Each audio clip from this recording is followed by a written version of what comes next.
एक संत वहां उस नगर में आया और उसने कहा भाई मैंने यहां रात्रि बितानी है और मुझे कोई भक्त का घर बता दो जिससे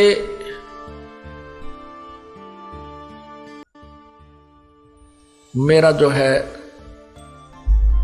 भक्ति कर्म ना बिगड़े, मैं अपना साधना भी कर लूं उस भगत के घर बैठ के और मुझे 2 रोटी भी मिल जाए। तो उस संत को गांव के उस नगर के निकम्मे से व्यक्ति मिल गए।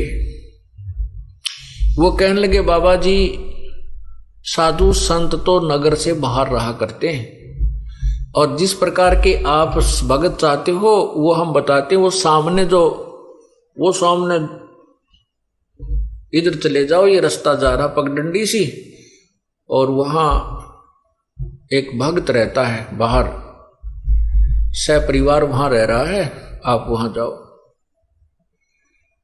अब महात्मा उस संत ने सोचा भी बिल्कुल सही बात है, जंगल से भगत तो बाहर है तो और अच्छी बात है। तो वो चला गया वहां, साधु वहां चला गया और वहां वो बहन जो अजामेल की पत्नी थी गणिका, वो घर पे थी। साधु ने आवाज लगाई, नमो नारायण किया तो वह लड़की बाहर आई कि आज कौन आ गया इधर। और पुण्यात्माओं ठीक है, वर्तमान में कोई भी प्राणी कितनी ही गलती कर सकता है, लेकिन उसके पूर्व जन्म की कोई पुण्य कमाई होती है, वो साधु संत या सत्संग के विचार सुनने से वो अवश्य अंगड़ाई लेती है, वो एकदम उभर कर आती है। ये कौन थे अजामेल और जो गणिका वो वैश्या, वो कौन थे? ये पूर्व जन्म में दोनों साधक थे। वो भी वैराग्य थी और ये अजामेल भी वैराग लेकर के बाहर भक्ति के लिए, जैसा भी इनको मालूम था अपनी उस परमात्मा के नाम की, जैसा जिस संत ने कोई बताया था, वो साधना शास्त्र विरुद्ध भी ये कर रहे थे। जैसे ओम नाम की साधना तो शास्त्र अनुकूल है और अन्य जो साधना ये करते थे वो शास्त्र विरुद्ध है, जैसे तप वगैरह। लेकिन दोनों की, जैसे किसी ने भांग बीज दी वो भी फल लगेगा और कणक बीज लिया उसका भी फल लगेगा। दोनों इकट्ठी बोली तो भी भांग का पौधे के अलग बीज फल लगेंगे और कणक गेहूं के अलग लगेंगे। तो ऐसे साधना ये करते हैं, उनका दोनों का सबका फल उनको मिलता रहता है। जैसे तप करते हैं उसे राज्य भी होता है और सिद्धियां भी आ जाती है, लेकिन मोक्ष नहीं हो सकता इनसे। तो इस प्रकार वो पिछले जन्म में साधना किया करते थे, साधक थे। और जो अजामेल अब बदनाम हो रहा था, ये पूर्व जन्म में ऐसे ही एक साधक था, हठ योग करता था। और ये हठ योग करते करते इसने अभ्यास कर रखा था समाधि लगाने का। समाधि क्या होती है आपको पहले भी कई बार बताया है कि इस शरीर के अंदर, हमारा शरीर जो है ये एक टेलीविजन समझो, और इसमें चैनल बने हुए हैं, जैसे मूल कमल, स्वाद चक्र, नाभि कमल, हृदय कमल, कंठ कमल, त्रिकुटी कमल, सहस्रार कमल।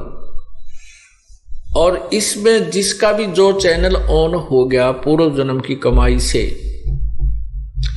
और जैसे हठ योग से समाधिस्थ होने की चेष्टा जो करते हैं, वो न जाने कौन से कमल में कौन सा टेलीविजन का चैनल ऑन हो जाता है उनका, फिर उसको बार बार देखने का इंटरेस्ट बन जाता है। उसमें ऊपर के इस ब्रह्मांड में जैसे ये कहीं ग्रह चल रहे हैं, इनकी बड़ी अच्छी स्पीड नजर आती है, ऊपर की तरफ और बड़े बड़े पहाड़ हैं, स्वर्ग हैं, पता नहीं क्या क्या वहाँ उछल कूद होती है, नाच गाने ऊपर चल रहे हैं, तो वो सब दिखने लग जाते हैं। तो ये मन वही टिकता है जहाँ इसको वर्तमान से अधिक कोई अट्रैक्टिव वस्तु नजर आती है, आकर्षक वस्तु नजर आती है। जैसे इस मन की वृत्ति है कि जैसे अंधेरे में 25 वाट का बल्ब जग गया तो सभी वो पतंग जीव जंतु उसके पास पहुंच जाते हैं, और 100 वाट का जग जाता है तो उसकी तरफ भाग लेते हैं, उस 25 वाले पर कोई नहीं रहता।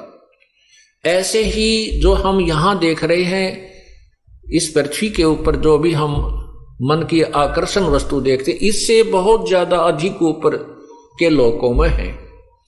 जैसे आपने मार्कंडे ऋषि और उस इंद्र की पटरानी की वार्ता सुनी, तो यहाँ जो इंद्र लोक की सबसे खूबसूरत औरत आकर के मार्कंडे ऋषि के सामने डांस कर रही थी, लेकिन मार्कंडे ऋषि की समाधि ब्रह्मलोक के उस बड़े होटल की नाच गाने देख रहा था वहां बैठा। वो कहता है कि जहां मेरी समाधि गई हुई है वहां तेरे जैसी तो उन औरतों की, वहां ऊपर नाचने गाने वालों की दासियां हैं, तो तुझे मैं क्या चाहूं। तो ऐसे ही ये मन वही टिकता है इन समाधि लगाने वालों की, ये ऊपर के और ज्यादा अधिक बकवादें देखता है, और उधर इसका बैठे रहने से परमात्मा के आड़ में वो बैठते हैं, उससे सिद्धियां आ जाती हैं, तप बन जाता है, उसका भी फल मिलता है। तो ये अजामेल जो है ये पूर्व जन्म में ऐसे ही समाधि लगाने का अभ्यास था। कभी तो हठ योग करके समाधि लगने का इसने अभ्यास किया, जिससे वो परिपक्व अभ्यास हो गया, और एक दिन सोते सोते इसका वो अब समाधि लग गई।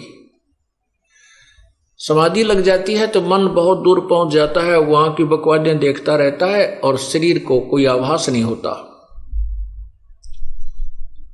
उस समय बहुत ज्यादा सर्दी थी, सर्दी का मौसम था, और ये अजामेल समाधि हुआ अचेत पड़ा था।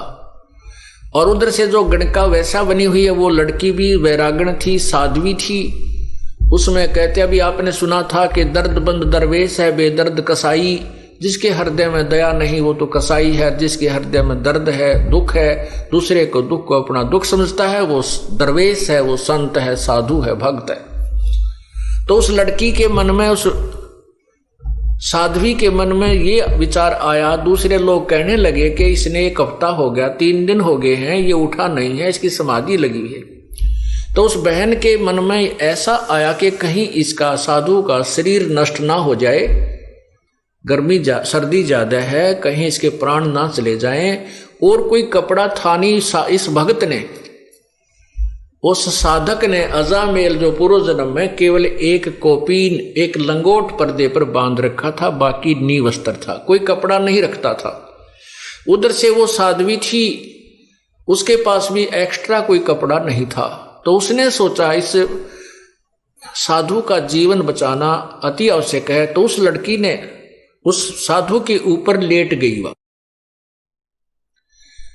उसके जीवन रक्षा करने के लिए, अपने शरीर का ताप देने के लिए वो बहन उस भगत के, समाधि लगाए हुए भगत के यानी उस अजामेल के शरीर के ऊपर लेट गई। अब लेट गई तो वो गर्म, शरीर गर्म हुआ। कुछ देर के बाद उसके वो जो ऊपर ड्रामा देख रहा था वो खत्म हुआ। जब वो वापस आया से एकदम शरीर से बाहर, तो ये तपस्वी जो होते हैं ये ततैये बन जाते हैं, भेड़। ये नहीं देखते तुम किसको डस रहे हो, जरा सा हाथ लगते जैसे भेड़ डंक लगा देती है, सर्प डंक लगा देता है, ऐसे बन जाते हैं, ये सिद्ध बन जाते हैं इन साधनाओं से। जो ही उस संत, उस भक्त की आंखें खुली, समाधि टूटी, अपने ऊपर एक स्त्री को लेटे हुआ देखा, तो उस जन्म में तो ये ऐसा साधक था कि स्त्री को टच भी नहीं करना से अपना धर्म भंग समझता था। तो उसने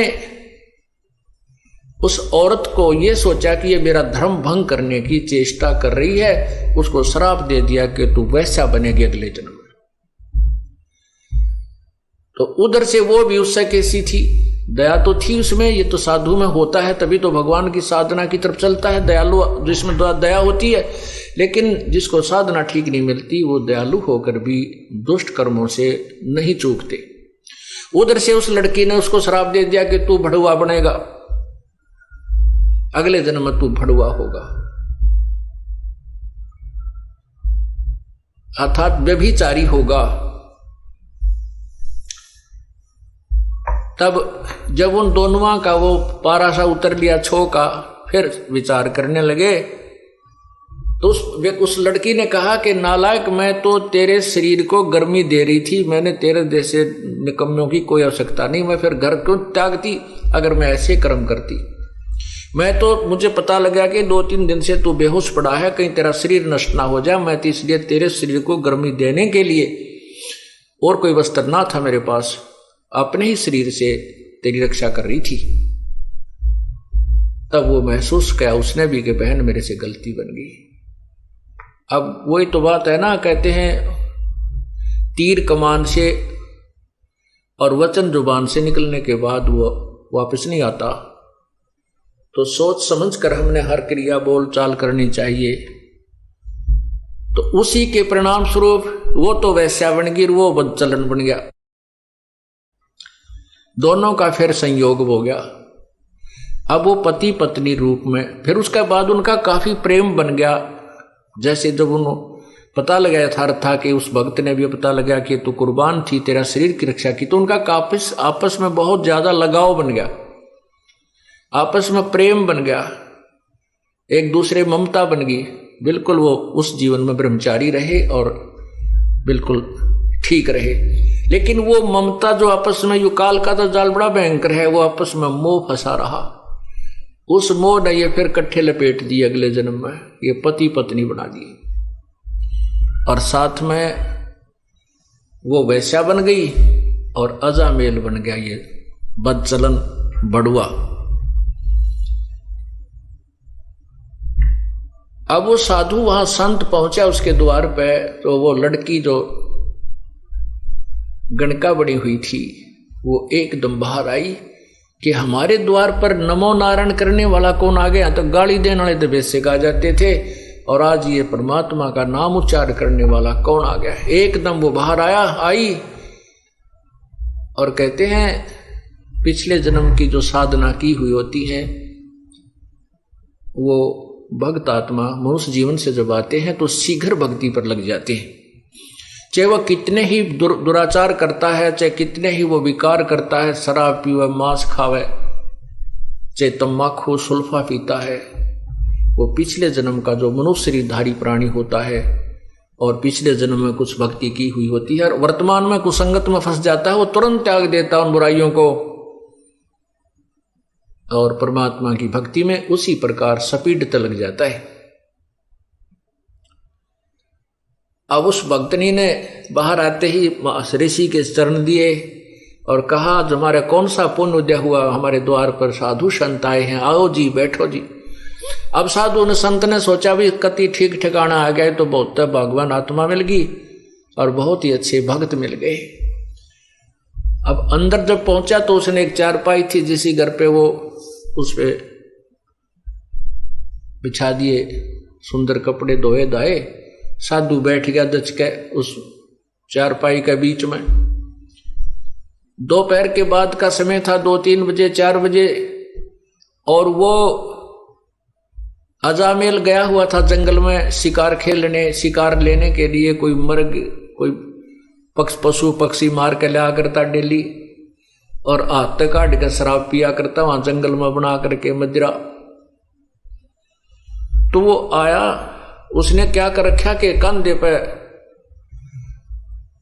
लठे और लठ के अंदर एक वो टांग रखा हिरण मार के,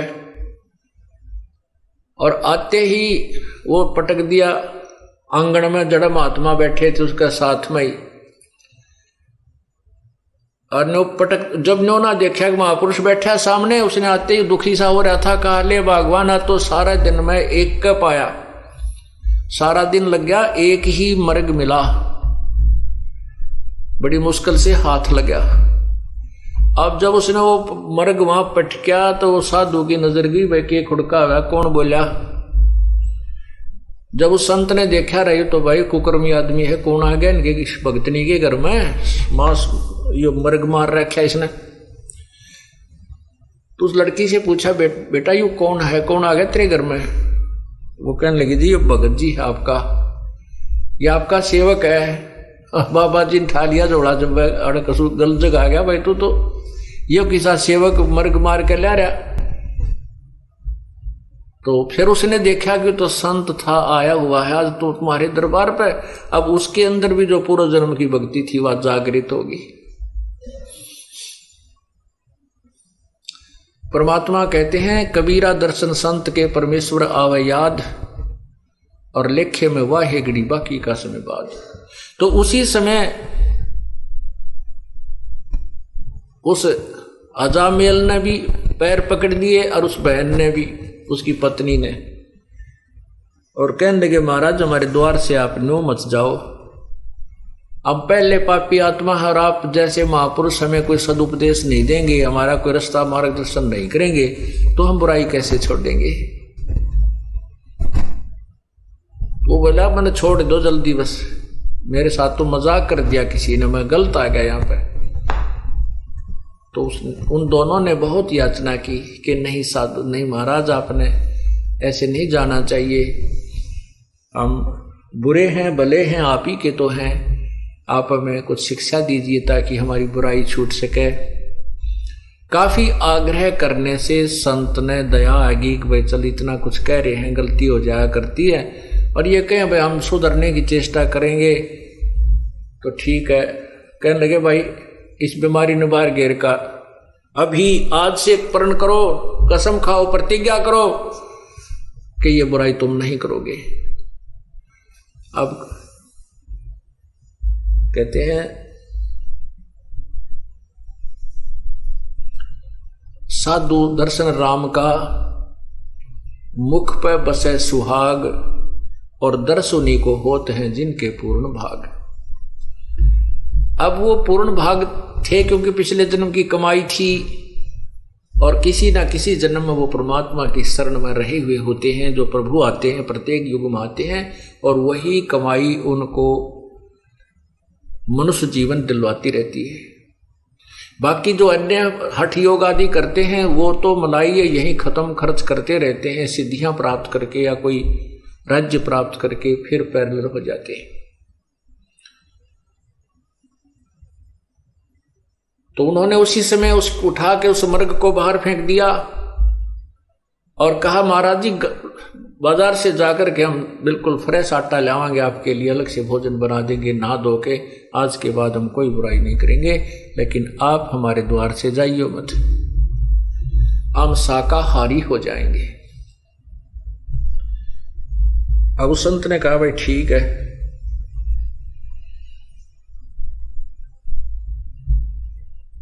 तो क्या हुआ, गर्मियों के दिन थे, गर्मी का मौसम था। अब वो भोजन ला करके बाहर से उन्होंने नहा धोकर स्वच्छ होकर के सारा घर दोबारा लीप लाप के पवित्र कर दिया। कहने का भाव कि उस संत का पेटा भर दिया, भाई ये भी ये बिल्कुल ठीक हो गए। तो उसके मन में आया कि परमात्मा ने शायद तुम्हारे लिए ही मुझे यहां भेजा है। जैसा भी संत के विचार होते हैं वो अच्छे ही हुआ करते हैं, चाहे वो किसी भी भगवान की साधना कर रहा है। उसके जैसे खेल के खिलाड़ी होते हैं, उनके कोई किसी भी खेल में खेल रहे हैं, उनके नियम और वो सब उससे परिचित होते हैं।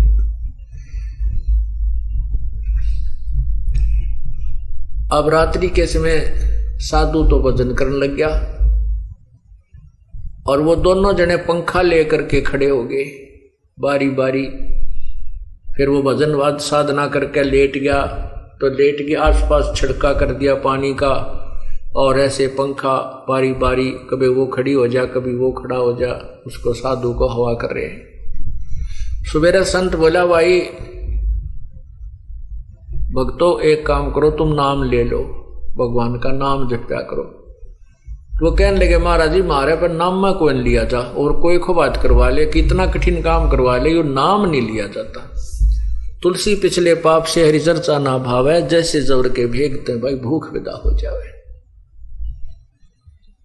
न बोले जी नाम नूम ताम लेते नहीं, बाकी आपके चेले पक्के हो गए, आप बुराई नहीं करेंगे, आपने कसम खा ली। तो संत ने सोचा अपने आत्माओं जैसे ये जो कथाएं हम सुना करते ना कि भाई एक अजाम उसने संत ने लड़के का नाम नारायण रखने को कह दिया, और उस नारायण नारायण करने से वो पार हो गया, ऐसा नहीं। ये यथार्थ कथा आपको सुना रहा हूं उसी नारायण नाम के ऊपर।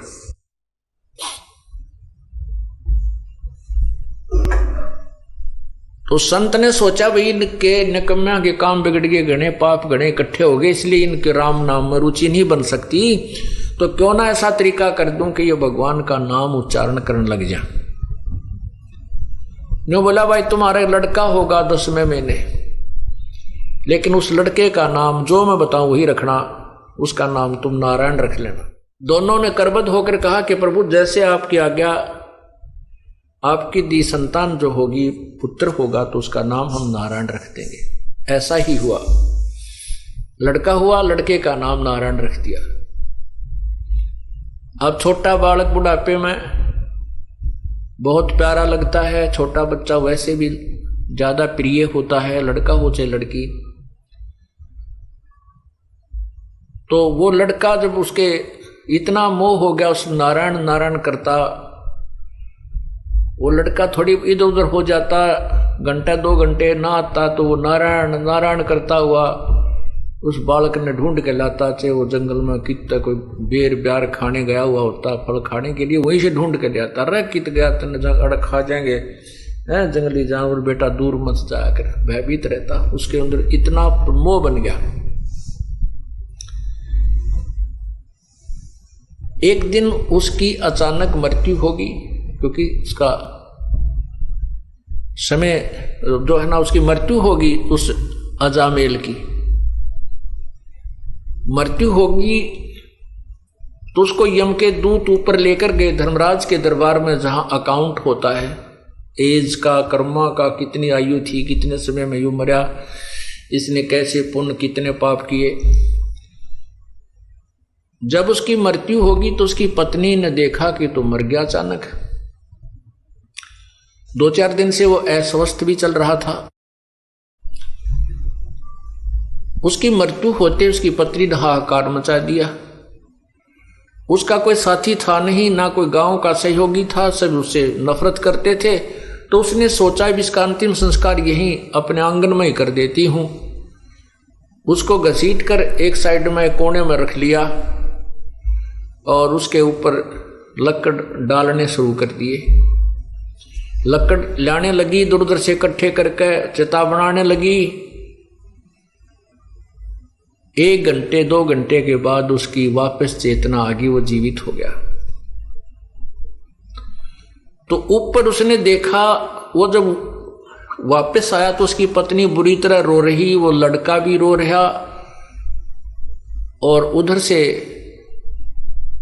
वो चिता बना रही, लकड़ी ढो ढो के इकट्ठे करने लग रही। तो वो कहने लगा तू क्या कर रही है, क्यों रो रही है, क्या हो गया घर में। तो अपने पति को जीवित देख करके उसको खुशी तो हुई, लेकिन जो दुख वो महसूस कर चुकी थी वो दुख अभी भी उसके हृदय में विद्यमान था। और रोती रोती कहने लगी आप मर गए थे, आप जीवित कैसे हो गए, आप तो चले गए थे हमें छोड़कर। इस दुख में रो रही थी कि अब हमारा कौन है यहाँ पर, मैं किसके सारे रहूंगी अकेली जंगल में, मेरे ऊपर तो पहाड़ टूट गया था। तब उसका यकीन हुआ रे सचमुच मैं तो मर गया था। क्योंकि ऊपर जब धर्मराज ने उसको कहा कि भाई ये व्यक्ति नहीं है वो अजामेल, उसी नगर में एक और अजामेल नाम है उसका, और वो भी ब्राह्मण है, वो नगर में रहता है, उसके पिता का ये नाम है, उसको लाओ, इसको छोड़ो वापस। तो वो वापस छोड़ दिया। तो वो कहने लगा अपनी पत्नी को कि वो अजामेल है उसका पुत्र ब्राह्मण का, वो मरेगा अब। उसकी पत्नी कहने लगी आपको क्या पता ऐसा कि वो मरेगा। तो उस अजामेल ने बताया कि ऐसे ऐसे सारी कहानी बताई। धर्मराज ने ये कहा है कि इसकी उम्र अभी है नहीं, इसके तो अभी 5-4 साल वर्ष और रहते हैं, 4-5 वर्ष रहते हैं, इसके वापस छोड़ो वो तरेगी। अब उस अजामेल के उस दिन के बाद या पक्की जचगी के मृत्यु तो होनी है, और समय भी थोड़ा ही बताया था धर्मराज ने, 4 वर्ष बताए थे, 5 वर्ष बताए थे, और या तो बात बिगड़ेगी। पुण्यात्माओं, ये परमात्मा की रजा होती है। उधर से क्या होता है कि वो अजामेल दूसरा उस नगर का मर गया, और जहां उसका बाहर कुटिया डाल रखी थी अजामेल ने, उससे थोड़ी सी दूरी पर, आधा किलोमीटर की दूरी पर वो शमशान घाट था। तो एक आधा घंटे के बाद देखते हैं कि वहां तो नगरवासियों की लाइन लग गई, और वो अजामेल, दूसरे अजामेल की चिता जल गई, उसको सवा कर दिया। तो उसने कहा कि देख ले वो। फिर वो जैसे अगले दिन गांव नगर में जाते थे सामान लेने, दुकान पर थे, वहां पता किया तो पता चला कि वो अजामेल मर गया, उसका लड़का, उस ब्राह्मण का कल मृत्यु होगी उसकी। तब दोनों का ये बात पक्की जचगी, क्या तो बात बिगड़ेगी। अजामेल बोला भगवान भजन कर ले, भक्ति कर ले, समय थोड़ा है और यहाँ सब कुछ यही रह जाएगा। अब भजन करें किसका, क्यों नाम नहीं, कुछ भी नाम उन्हें लिया नहीं। तब वो दयालु परमात्मा आते हैं और उनको, उस पुण्यात्माओं को सच्ची भक्ति देते हैं, ज्ञान कथा सुनाते हैं। लेकिन हमारे अंदर एक सबसे भयंकर बीमारी ये रही है कि हम राम और कृष्ण, ब्रह्मा विष्णु महेश या ब्रह्म से ऊपर यदि कोई कथा कहानी सुनाता है तो नहीं सुनते थे, और उसको एक बुद्धू समझ करके उसकी प्रत्येक बात पर अविश्वास कर देते थे। इसलिए परमात्मा बड़े दयालु हैं, बड़े सूझबूझ से काम करते रहे। तो उन्होंने कथाएं यही सुनाई, ब्रह्मा विष्णु महेश और ब्रह्म तक की, और नाम भी उनको वहीं तक के दे दिए। ओम नाम का जाप कराया। जैसे ब्रह्मा को ओम नाम दिया प्रभु ने, विष्णु को हरियम नाम दिया, शिव को सोहम नाम दिया। कहते हम बैरागी ब्रह्म पद सन्यासी महादेव, सोहम मंत्र दिया शिव जी को करे हमारी सेव। ये परमात्मा ने उनके उद्धार के लिए, मोक्ष तो ये नहीं प्राप्त कर सकते, क्योंकि मोक्ष तो 3 मंत्र से होगा, और 3 मंत्र का अधिकारी वो होगा जो परमात्मा की सच्ची कथा, पूरी सृष्टि रचना पर पूर्ण परमात्मा कौन है इस पर विश्वास कर लेगा। सारना, ये जो 3 मंत्र का जाप उसी को दिया जाता है जिसकी नस नस में,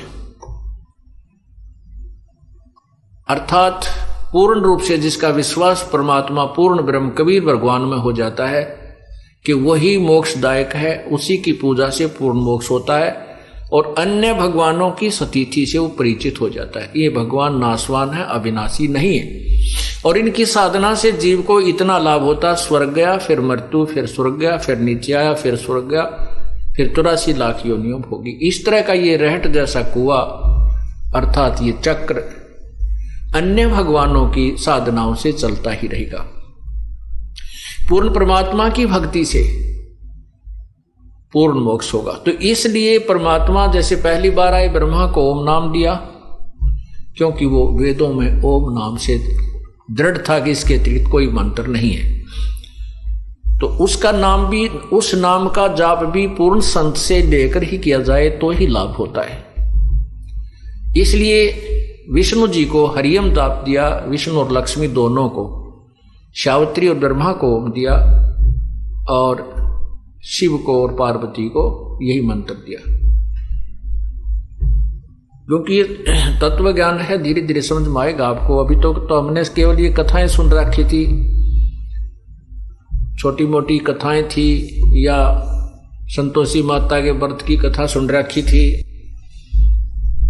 और ये कथा हम नहीं सुन पाए थे, और पूर्ण परमात्मा के बारे में तो हमें परिचित थे। तो तत्व ज्ञान का धीरे धीरे समझ में आएगा कि ये मंत्र कहाँ काम करते हैं, कैसे करते हैं, कैसे राहत देते हैं। तो इस प्रकार फिर वो अजामेल पूर्ण परमात्मा आए, और उनको आकर के फिर मंत्र दिया अजामेल और उस लड़की को। उन्होंने फिर उस भय से, उस डर से साधना की कि झूठा संसार है ये, जब यहीं छोड़ जाएंगे और समय बहुत कम रह गया है, और भक्ति नहीं की तो वहां यम के दूत ऐसे पीट रहे थे, ऐसे डाल रहे थे नरक में, कोई नहीं सुन रहा था, उठा उठा कर फेंक रहे थे, हाहाकार मचा था। तो कई ऐसे जो व्यक्ति हैं नास्तिक टाइप के या ज्यादा चतुर मानते अपने आप को, वो कहते हैं कि ये कथाएं जस्ती नहीं कि भगवान के घर में भी धोखा लग जाता है क्या, कि मरना किसी को होता है, मार कोई दिया जाता है। भगवान के घर में कोई धोखा नहीं लगता। ये तो उन व्यक्तियों के ऊपर रहम होता है, उनके लिए गोल्डन चांस देता है परमात्मा, जो पुण्य आत्मा गणी होती है, उन्हीं को ऊपर दिखा करके वापस छोड़ दिया जाता है